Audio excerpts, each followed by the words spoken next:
Hi hello ಎಲ್ರಿಗೂ ನಮಸ್ಕಾರ. ನಾನು ನಿಮ್ಮ Soundarya. Welcome to my YouTube channel. 30 kilometre ಆದರೂ ಪರವಾಗಿಲ್ಲ ಅಂತ ಹುಡ್ಕೊಂಡೋಗಿ ಹೊರಗಡೆ ಫಿಶ್ ತಿಂತೀರಲ್ಲ, ಅದೇ ಥರ ನಾನು ನಿಮಗೆ ಮನೆಯಲ್ಲೇ ಮಾಡೋದು ಹೇಗೆ ಅಂತ ತೋರಿಸ್ತೀನಿ ಬನ್ನಿ. ಹಸಿ ಮೆಣಸಿನ್ಕಾಯಿ, ಬೆಳ್ಳುಳ್ಳಿ, ಶುಂಠಿ, ಕೊತ್ತಂಬರಿ ಮುಂಚೆ ನಾವು ಪೇಸ್ಟ್ ಮಾಡಿ ಇಟ್ಕೊಂಡಿರಬೇಕು. ಆಮೇಲೆ ಒಂದು ಬೌಲ್ ತೊಗೊಂಡು ಅದರಲ್ಲಿ ಖಾರದ ಪುಡಿ, ಉಪ್ಪು ಮತ್ತು ಕಡಲೆ ಹಿಟ್ಟು 1 ಟೇಬಲ್ ಸ್ಪೂನು, 1 ಟೇಬಲ್ ಸ್ಪೂನ್ ಸೂಜಿ ರವೆ ಹಾಕಿಬಿಟ್ಟು ಮತ್ತು ಒಂದು ಸ್ವಲ್ಪ ನಿಂಬೆ ರಸ, ನಾವು ಮುಂಚೆ ಮಾಡಿಟ್ಕೊಂಡಿರೋ ಪೇಸ್ಟ್ನ ಎಲ್ಲ ಹಾಕಿಬಿಟ್ಟು ಕಲಿಸ್ಬೇಕು ನೀಟಾಗಿ. ಹುಣಸೆಹಣ್ಣು ರಸ ಎಲ್ಲ ಹಾಕಿಬಿಟ್ಟು ನೀರೇ ಯೂಸ್ ಮಾಡಬಾರ್ದು, ಬರೀ ಹುಣಸೆಹಣ್ಣು ರಸ, ನಿಂಬೆ ರಸ ಅಷ್ಟೇ ಹಾಕಿಬಿಟ್ಟು ಎಲ್ಲದು ಮಿಕ್ಸ್ ಮಾಡಿ ಪೇಸ್ಟ್ ಥರ ಮಾಡ್ಕೋಬೇಕು. ಅಟ್ಲೀಸ್ಟ್ ನಿಮ್ಗೆ ಬೇಕು ಅಂದರೆ ಒಂದು ಸ್ವಲ್ಪ ವಾಟರ್ ಆ್ಯಡ್ ಮಾಡ್ಕೊಳ್ಳಿ. ಫುಲ್ ಫೈನ್ ಪೇಸ್ಟ್ ಥರ ಇರಬೇಕು ಅದು ನೋಡೋಕ್ಕೆ. ಸ್ವಲ್ಪ ಎಣ್ಣೆ, 1 ಟೇಬಲ್ ಸ್ಪೂನ್ ಎಣ್ಣೆ ಹಾಕಿಬಿಟ್ಟು ಫುಲ್ ಎಲ್ಲ ಕಲಿಸ್ಬಿಟ್ಟು ನಾವು ಫಿಶ್ ಪೀಸಸ್ನ ತೊಗೊಂಡು ಎಲ್ಲದಕ್ಕೂ ಆ ಥರ ನೀಟಾಗಿ ಅಪ್ಲೈ ಮಾಡಿ ಇಟ್ಕೋಬೇಕು.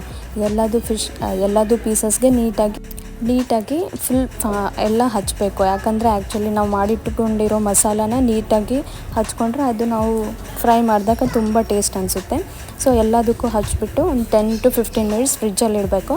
ಆಮೇಲೆ ಪ್ಯಾನ್ ತೊಗೊಂಡು ಒಂದು ಸ್ವಲ್ಪ ಆಯಿಲ್ ಹಾಕ್ಬಿಟ್ಟು ಈ ಥರ ಫಿಶಸ್ನ ಹಾಕಿಬಿಟ್ಟು ಫ್ರೈ ಮಾಡಬೇಕು.